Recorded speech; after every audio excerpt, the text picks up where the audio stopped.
شوکت صاحب السلام علیکم. سر وہ آپ نے خط بنا لیا؟ ابھی میں بناتا ہوں اس میں I have an old letter. میں راستے میں اسد کیسے ابھی بنا کے آپ کو بنا لیا. اس کے بیچ میں سب سے بڑا جو پہلا پوائنٹ بنا لینا آپ. دوسرے تو آپ نے پہلے بنائے ہوئے وہ بنائیں گے. جو فلڈز آئے ہیں انہوں نے پورے اس کا بیڑا غرق کر دیا ہے خیبر پختونخوا کا. تو ہمیں وہاں اس کو ریہیبلیٹیشن کے لیے بہت پیسے چاہیے ہوں گے. ہاں جی ٹھیک ہے نا. میں نے لغاری کو بھی کہہ دیا, اس نے بھی یہی کہا کہ جی بہت ہمیں تو پیسے خرچ کرنے پڑیں گے.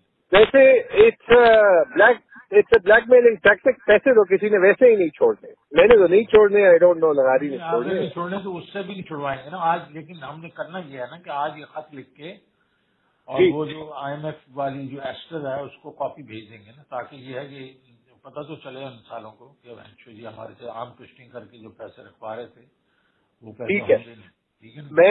میں وہ بنا کے I also know the I M F number 2 جو یہاں پہ ہے, تو اس کو تو میں ویسے ہی ہر چیز ساری انفارمیشن اس سے لیتا بھی رہا ہوں. اور آلسو تو وہ کر دیں گے. مجھے محسن نے بھی فون کیا تھا, آئی ٹاک ٹو ہم ایز ویل. اور یہ میں آپ کے ساتھ اچھا both Khan sahab and Mahmood Khan told me that وہ کل کی میٹنگ میں کوئی ڈسکس ہوا تھا that we should do a press conference together, but I don't know on what when. وہ پریس کانفرنس نہیں ہونی. وہ یہ تھا کہ یہ ہم کر لیں گے اور اس کے بعد ہم یہ جو ہے نا وہ سیمینار کریں گے منڈے کو. نا اس کے اوپر اگر پریس کانفرنس کرنی ہے وہ بھی کر سکتے ہیں ہم سارے. وہ تینوں کے تینوں ہم بیٹھ کے اس کو پریس کانفرنس ایک خط ہم بھیج دیں ان کو. Let us first do the letter. Let us first do the letter نا, تاکہ یہ تو پتہ تو چل جائے. ٹھیک ہے نا. ٹھیک ہے. Okay okay.